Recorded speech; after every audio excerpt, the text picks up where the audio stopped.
اعوذ باللہ من الشیطان الرجیم بسم اللہ الرحمن الرحیم رسول من اللہ یتلو صحفا مطہرہ فیہا کتب قیمہ۔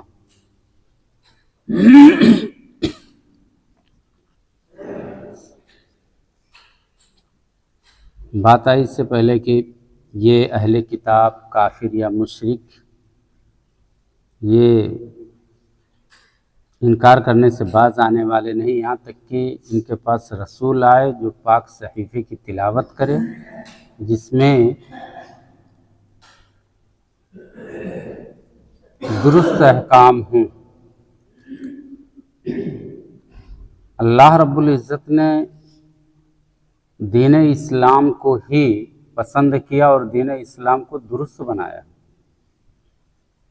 اللہ رب العزت کا دین سیدھا نہ ہو، جس میں محکم آیتیں ہیں، محکم باتیں ہیں، فیصلہ کن باتیں ہیں، اور سیدھا طریقہ، سیدھا راستہ یہی ہے۔ یہ اور بات ہے کہ ہمیں ٹیڑھا راستہ اچھا لگتا ہو، اور یہی عمل اہل کتاب کے کافروں نے اور مشرکوں نے کیا۔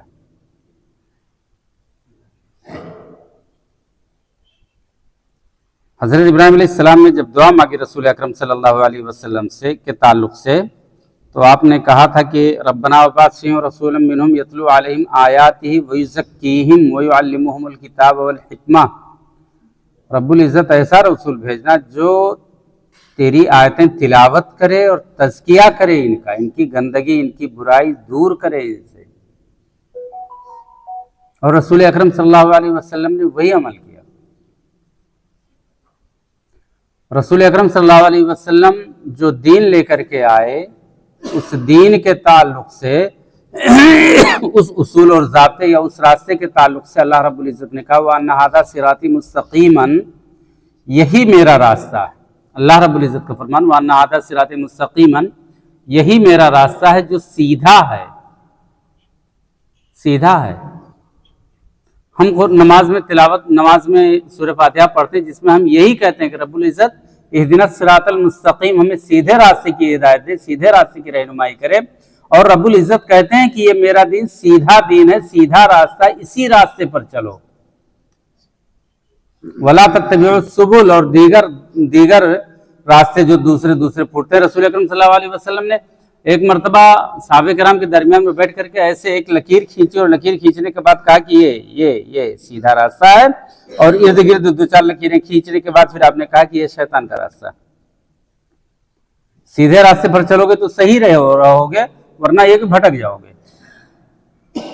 یہ دین، یہ قرآن فیہا کتب قیمہ،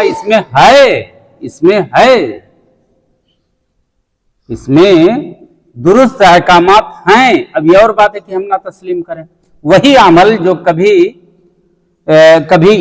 اہل کتاب کے مشرکوں نے، کافروں نے کیا، یا مشرکوں نے، یہ کفار مکہ وغیرہ نے کیا، وہی عمل ہم دہرائیں تو ہم کیا ہیں؟ گرچہ ہمارا نام محمد اسلم ہو، آپ کا نام عبداللہ ہو، آپ کا نام عبد الرحمن ہو، نام سے کیا ہوتا ہے؟ عمل سے آدمی پہچانا جاتا ہے۔ عمل کیسا ہے؟ بات ختم ہو گئی کہ لا الہ الا اللہ محمد رسول اللہ پڑھ لیا، بات ختم ہو گئی۔ اس کے تقاضوں کو نہ سمجھیں، اس کی اہمیت کو نہ، اس کے مطالبات کو نہ سمجھیں، ہمارا زندگی گزارنے کا طریقہ، مسئلہ کیا ہے بھائی؟ کیا اللہ رب العزت کہنا چاہتے ہیں؟ کیا رسول اکرم صلی اللہ علیہ وسلم لے کر کے آئے؟ اور ہمیں مطالبہ کس چیز کا ہے؟ کیا چاہتے کیا ہے؟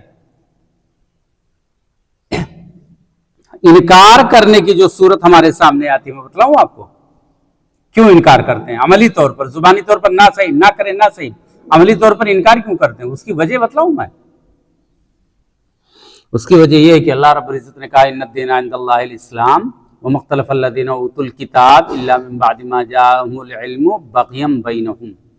اہل کتاب نے بھی وہی عمل کیا، ہم بھی وہی، بغیا بینہم، آپسی سرکشی کی بنا پر ہم کرتے ہیں۔ اور یہ سرکشی صرف اور صرف یہی ہے کہ اللہ رب العزت جو کہتے ہیں کہتے ہیں، ہمیں جو کرنا وہ ہم کریں گے۔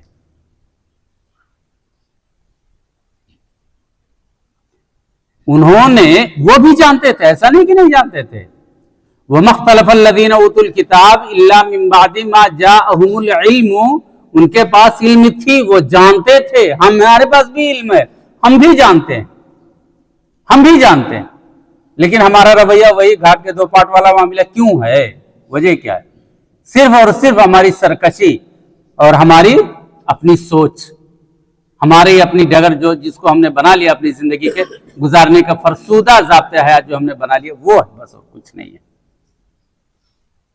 فرعون نہیں جانتا تھا کہ وہ غلط، موسیٰ علیہ السلام صحیح ہیں، ہم غلط ہیں، ضرورت پڑتی تو پھر وہ موسیٰ علیہ السلام سے دعائیں کرواتا تھا، جانتا تھا، ہم بھی جانتے ہیں اس بات کو، لیکن نہیں، ہمارا رویہ وہی۔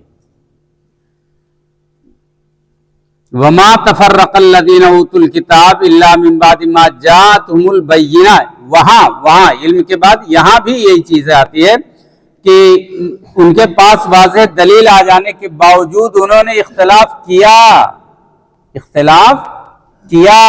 انکار کیا، سرکشی کی۔ یہ باتیں کیوں بتلائی جا رہی ہیں؟ یار امت محمدیہ، کم سے کم تم تو سنبھل جاؤ، تمہارے پاس ہم نے بہتر سے بہتر رسول بھیجا، تمہارے پاس بہتر سے بہتر ضابطۂ حیات دیا، لیکن تم نے اپنے ضابطۂ حیات کو لاہ عمل کو دوسرا بنا لیا، اختیار کر لیا۔ کیوں ایسا کر رہے ہو؟ اس لیے زندگی گزارنے کے اصول پر نظر ثانی ہم کر لیں۔ اللہ رب العزت ہمیں اس کی توفیق عطا فرمائے۔ اللہ رب العزت ہمیں قرآن کریم کی آیتوں کو تلاوت کرنے، پاک صحیفے کی آیتوں کو تلاوت کرنے اور ان کے درست احکامات کو تسلیم کرنے کے رب العزت ہمیں توفیق عطا فرمائے۔ رب العزت ہمیں رسول اکرم صلی اللہ علیہ وسلم کی لائے ہوئی طریقت، قرآن کریم کی بتلائے ہوئے طریقے اور اللہ رب العزت کے دین جو کہ ایک